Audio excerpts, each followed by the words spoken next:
आज एक बहुत ही ऐतिहासिक दिवस है। जवाहरलाल नेहरू पोर्ट अथॉरिटी पर, जेएनपीए पर देश का सबसे बड़ा कंटेनर कार्गो का टर्मिनल आज उद्घाटित हुआ है।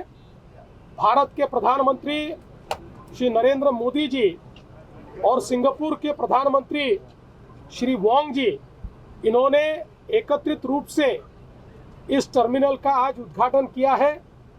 इस उद्घाटन के साथ देश का सबसे बड़ा टर्मिनल तो महाराष्ट्र में हुआ ही है, लेकिन देश की सबसे बड़ी कैपेसिटी भी अब महाराष्ट्र में खड़ी हुई है। इससे पहले गुजरात नंबर 1 पर था, 8.2 मिलियन TEU उनकी कैपेसिटी थी। अब महाराष्ट्र की कैपेसिटी 10 मिलियन TEU हो गई है। तो देश में नंबर 1 पर महाराष्ट्र आया है। और अब जैसे ही वाढवण का पोर्ट हम पूरा करेंगे तो अगले 100 साल तक दुनिया के देश के हमारे मैरीटाइम व्यापार में, हमारे सागरी व्यापार में महाराष्ट्र नंबर 1 रहेगा और देश का और दुनिया के व्यापार में एक महत्वपूर्ण भूमिका ये महाराष्ट्र की रहने वाली है। मुझे इस बात की खुशी है, प्रधानमंत्री जी ने ही इस टर्मिनल का भूमि पूजन किया था और आज उन्हीं के हाथों से इसका उद्घाटन हुआ है। और इसके कारण सागरी व्यापार में महाराष्ट्र बहुत बड़े पैमाने पर आगे जाएगा। महाराष्ट्र की और देश की अर्थव्यवस्था को इसका एक बहुत बड़ा फायदा मिलने वाला है। इसलिए प्रधानमंत्री जी का मैं आभार व्यक्त करता हूं। जेएनपीए और पोर्ट ऑफ सिंगापुर अथॉरिटी जो है PSA इंडिया, इन्होंने मिलकर इसको तैयार किया है। PSA का ये पोर्ट है और मेरा विश्वास है कि इसके कारण हमारी एफिशिएंसी बहुत बड़े पैमाने पर बढ़ने वाली है।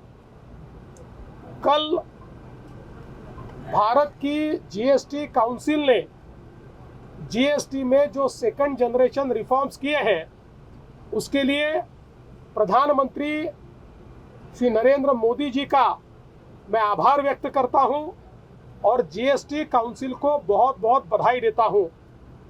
जिस समय GST का कानून आया तो लोग कहते थे नुकसान होगा, देश में एक टैक्स नहीं हो सकता। देश में एक टैक्स भी आया और एक अप्रत्याशित इस प्रकार का टैक्स कलेक्शन भी देश ने देखा और इस कलेक्शन में पहले साल से नंबर 1 पर महाराष्ट्र रहा। तब से लेकर आज तक इस महीने का भी जो कलेक्शन आया है उसमें महाराष्ट्र ही नंबर 1 पर है। और अब आवश्यकता थी सेकंड जनरेशन रिफॉर्म्स की।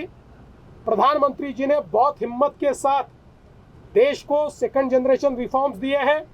इसके कारण कंज्यूमर पर जो टैक्स का बर्डन है वो कम हो रहा है। इसके कारण चीज़ें सस्ती होगी, इसके कारण व्यापार बढ़ेगा, उसके कारण डिमांड बढ़ेगी, उसके कारण प्रोडक्शन बढ़ेगा, उसके कारण रोजगार बढ़ेगा और देश के अर्थतंत्र को एक नया बूस्ट ये सेकंड जनरेशन रिफॉर्म्स देने वाले हैं। और इतिहास में ऐसा बहुत कम देखा गया है कि इनडायरेक्ट टैक्सेस को इस तरीके से कम किया जाना, ये अप्रत्याशित है। लेकिन मोदी जी इस प्रकार के निर्णय लेते हैं और देश को आगे ले जाते हैं।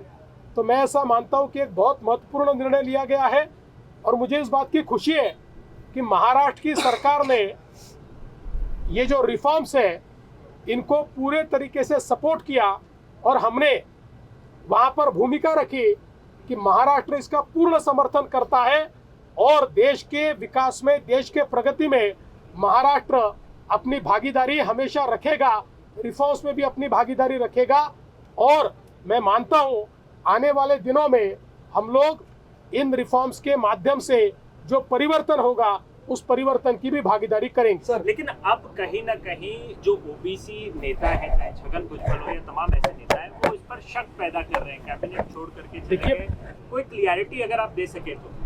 कोई कैबिनेट छोड़कर गया नहीं, सारे कैबिनेट में है और सभी ओबीसी नेताओं को हमने स्पष्ट किया है हमने जो जीआर निकाला उसका ओबीसी पर कोई असर नहीं है।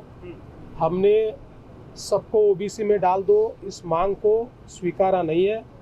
हमने जिनके पास वैलिड एविडेंस है उन्हीं को ओबीसी में आने का हम लोगों ने एक जरिया तैयार किया है। और सबसे बड़ी बात यह है कि राष्ट्रीय ओबीसी महासंघ ने हमारे जीआर को पूरा इंटरप्रेट करने के बाद ये कहा है कि इससे ओबीसी के ऊपर कोई असर होता नहीं है। उन्होंने इसके ऊपर अपनी भूमिका स्पष्ट की है। भुजबल साहब से भी मेरी चर्चा हुई है, मैंने उनको भी यह समझाया है और मुझे लगता है कि सारे ओबीसी नेता इसको मान्यता देंगे।